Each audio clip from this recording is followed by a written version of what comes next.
Star জলসা কিংবা জি বাংলার বিভিন্ন সিরিয়ালের নায়ক নায়িকার পরিবর্তন এখন একরকম স্বাভাবিক বিষয় হয়েই দাঁড়িয়েছে।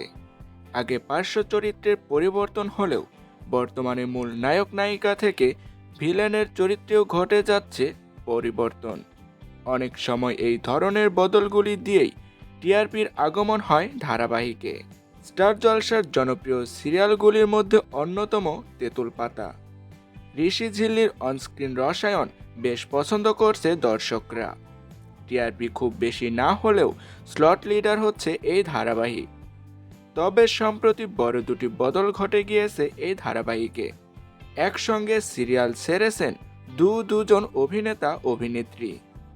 এতদিন খলনায়ক হিসেবে তেঁতুল পাতা ধারাবাহিকে দেখা যাচ্ছিল অভিনেতা সৌম্য বন্দ্যোপাধ্যায়কে। তবে এবার মুখ বদল হলো এই চরিত্রের। নতুন ভিলেন রূপে এন্ট্রি নিয়েছেন অভিনেতা প্রান্তিক বন্দ্যোপাধ্যায়।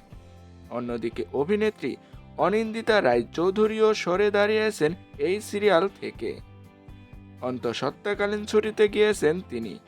তবে তিনি আর সিরিয়ালে ফিরবেন কিনা বা ফিরলেও কবে ফিরবেন তা এখনো স্পষ্ট নয়।